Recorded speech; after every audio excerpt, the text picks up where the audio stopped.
I'm here with Gabe and Davey and Emily. Hi, everybody. Hi. We are talking about James Schuyler's early poem, Salute. And it's very early, right, Davey? I think it might be one of the first poems that he wrote. So here it is. I'll read it and we'll see what we can do with it. Salute. Past is past, and if one remembers what one meant to do and never did, is not to have thought to do enough? Like that gathering of one of each I planned, to gather one of each kind of clover, daisy, paintbrush, that grew in that field the cabin stood in, and study them one afternoon before they wilted? Past is past. I salute that various field. Okay, so what I want to do first is to ask the three of you to help construct a paraphrase. And of course, paraphrase is sinful because paraphrase doesn't do it, but paraphrase is kind of helpful. All right, so I'm going to state the lines, repeat the lines, and you paraphrase in plain English.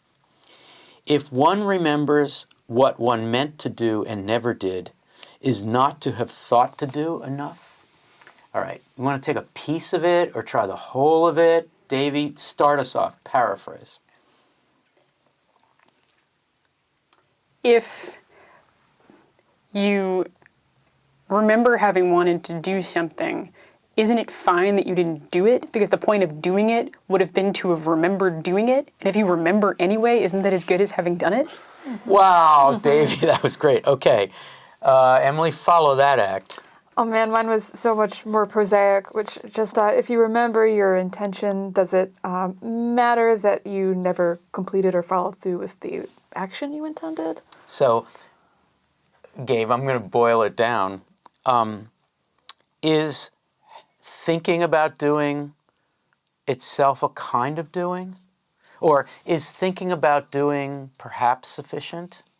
Which is such a New York School question, such a urban poet, early 1950s, post-war, really mad at Auden for claiming and making famous the idea that poetry is doing nothing. You know, Ashbery goes to Guadalajara instead of actually going there. He can write it. You know, I think. So, what do you think of that? Did I do okay with that? Yeah, I think you're right in what it's saying, though it's hard to get it. It's hard to get in plain language some of the tone of it. Like, I feel like he's being a bit humorous here in saying isn't thinking about it enough, because certainly in some cases thinking about it is not enough, right? It's not enough to think about paying your bills. But in this case, we have this gathering of plants and paintbrushes that, in this case, thinking about it and writing it actually does work as enough, even though the plants seemingly did wilt in reality. Yeah. Okay, so now let's go to the collecting that happens afterwards, presumably as an instance of how maybe having thought of doing something and not doing something is sufficient, or maybe it's a way of contradicting that. Okay, so why gather one of each? Let's riff, let's think it through, don't worry about the poem. What in our lives or in our world is the meaning of gathering one of each? Who does that? On what occasion do we do that? What kind of collecting is that? Emily? Well, it seems almost just like collection as such. Collecting is an activity, as a kind of hobby, as an impulse just to build a collection rather than furnish your home or kind of collect objects that you need. And so gathering... So a kind of representational archive or something like that. Precisely. Collecting as opposed to what? What would be the opposite of collecting just one of each? Consuming, maybe. All of it. Yeah, I mean, let's say you love apples and it's apple season, so you just go and you just sit there until you're sick eating apples. This is more of just one apple, and not eating it probably, but collecting it, which is where the wilting comes in. David, do you want to add to that? What is it about gathering one of each? I think it's two things. One of those things is that it's one and not two. That I think there's a kind of queer future in that it's not... Wow, so it's not Noah's Ark where it's all about reproduction. You have to have two of each, presumably capable of mating. Sure, but I mean, Schuyler was single for a long time and left it after having a partner. And I think that there's the singularity of that matters. And it's also kind of an anti-New York school of like, it's different from O'Hara's like, I do this, I do that, I see this, I walked past this. And instead of gathering it, I noted it in my poem and then moved on. Schuyler isn't moving. He stays in one place. He brings things to him as opposed to going to those things. So you don't think that the gathering is happening in the poem? Isn't the poem a kind of gathering? I think the poem is a kind of static gathering. It's a kind of gathering you can do at your window, that you can do sitting in your chair. Which he did a lot of. He's really interested in windows, his window. Yeah. Okay, and gathering, of course, is it's an old synonym of bouquet, right? A gathering of flowers. So there's that. Okay, so Gabe, let's do more than just the one of each. See if you can paraphrase this whole section. Like that gathering one of each I planned, to gather one of each kind of clover, daisy, paintbrush that grew in that field the cabin stood in. Okay, start with like. How does like come from nowhere there? So like is an example of what's being set up in those first lines. So an event that you didn't do, but that you thought to do. So like, for example, when I planned to gather one of each kind of clover, daisy, and paintbrush in the field that the cabin is in. Beautiful. Perfect. Okay, Emily, now the philosophical or theoretical question. Does having thought of it or planned it but not done it and now writing about it constitute doing it? Emily. I would say so within the kind of discourse that we're presenting here, because if what a collection is compiling some type of archive, and right as Davey suggests, it's something that he's doing while remaining in place, while not actually going out in the world or kind of performing action as we think of action, then just kind of then thinking these thoughts, then kind of then just representing these things is enough to have experienced them, and this poem is a representation of these things, and so also an experience of those things. So the poem, you'd say, counters the concern that he has about whether not doing something is enough. Okay, so Davy, why do we need to study them if you haven't collected them? Why study them before they wilt? If you haven't collected them but have only written about them, they're not going to wilt. Because it's the whole... This is a instruction manual kind of issue, right? Totally, because that's the entire plan. And it seems that the question for me in this poem is not only is thinking about doing something and not doing it enough, but is remembering thinking about doing something enough. Okay, make that distinction now. That's the difference between like, oh man, like, I really wish I had sent my grandma a birthday card.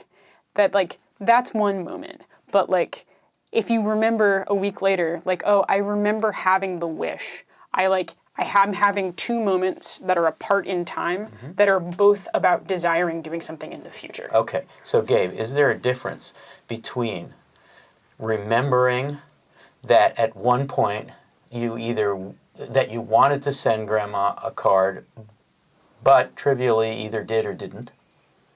Is there a difference between that and, on the other hand, having remembered not having sent the card?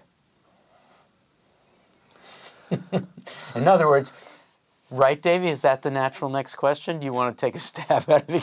Because my wording really just... I feel a little tangled. And it's not just your wording. I think it's the problem itself. Yeah, it is. Like, the poem answers this question for us, I think.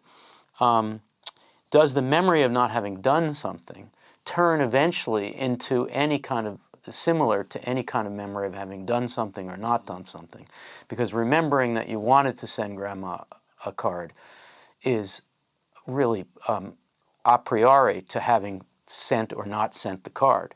Well, there's a third option here. There's, wanting to send grandma a card, remembering wanting to send grandma a card, and writing a poem about remembering wanting to send grandma a card. Okay, so now we're in the third category.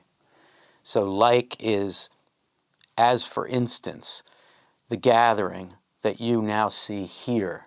So wilting, the problem of wilting is ironic because they're not going to ever wilt. This is the classic thing about poetry, about flowers, is they'll always, this flower for you, my love, is always blooming. right? Okay, and study them one afternoon before they wilted. All right, now it's time, Emily, for the key phrase, because it's the beginning and toward the end. Past is past. Go. Yeah, it is. On the one hand, it's a cliche or something which circulates Which means in a bunch what? of cliches. The past is something that we say as a way of dismissing any of this kind of hand-wringing precisely about things that we haven't done. And this poem seems to try, in its own way, to kind of overcome that type of hand-wringing, but is also bookended by the kind of slogans of that type of anxiety about opportunities kind of passed over or just kind of failed in some way. So it seems to be arguing with itself, or this kind of tension about acting and not acting, and the difference between, the memory of having acted versus having failed to act, seems to be kind of resisted by, past is past, kind of both beginning and ultimately concluding the poem. I want to draw a rough analogy, Davy and Gabe, and you tell me whether it's ridiculous. So in Creeley's poem, which is a critique of, it's a critique of just doing without thinking, I think it might be, or thinking too much so that you forget that you're doing, something like that. Past is past here is a second voice, a normative voice saying, don't be such a fusspot about things that you regret. In this case, though, it's not at the end of the poem where the second voice says, what the fuck are you doing? Drive. You're going to get us killed by all this existentialist contemplation. Here, it's said twice. It is somewhat different, and yet is a comma and an and after the first one. Past is past and if. So it's not a counter voice. Somehow that question that we grappled with at the beginning seems also like an instance of how past is past. So can you disentangle that, either of you? Or both? I feel like part of this past is past is a joke, though, because, like, the implication here for me is that these plants wilted. Like, these plants this is a field that has wilted because he didn't pick these plants, he didn't gather one of each, and he didn't study them, right? It's implied that this is one of those things he planned to do and didn't do. Right. So past is past feels almost like a punchline there, like, oh, I planned to gather and study before they wilted, but past is past. Like, the field's in the past, my action is in the past, my thought of the action is in the past. It's almost like I almost find it humorous, and that's what I feel like affects that last line. I salute that various field, and the various being sort of a play off of how it's now dead or forgotten. Or now different. And I think that Clover Daisy paintbrush is a catalog of what's in the field and what was in the field at a given moment, or what was in a representation of the field, and that who knows what's there now. That's a way of acknowledging the fact that that field might be there, that field might not be there. And I think it gets at some of the complexity of past and pastoral, that there are people who want to think about Schuyler as a pastoral poet and people for whom they're like not really sure what to do with that orientation. And it's important to me that this is like conjectural nature. He's not like standing in a field being like, those flowers, I meant to pick them. But Right. he's like thinking about a field and saluting a thing he can't see, which is also an interesting gesture. Okay, so we have to talk about the paintbrush, because the paintbrush triggers what both of you just said, which is the thinking about the study. I like to use the word study because that's what a landscape painter is, in a sense, doing. This is a study of a cabin, some clover, a daisy, and the very paintbrush that I'm using to do the scene. It's all in the field, right? So it's a very postmodern painting in which what's outside the edge of the painting, which includes the paintbrush, is now in the painting. So it's a kind of a modern or self-referential painting. But it is a kind of painting. The poem is a kind of painting. So ut pictura poesis, as in poetry, so in painting. Wow. What a great poem. Thank you all for doing this. This was fun.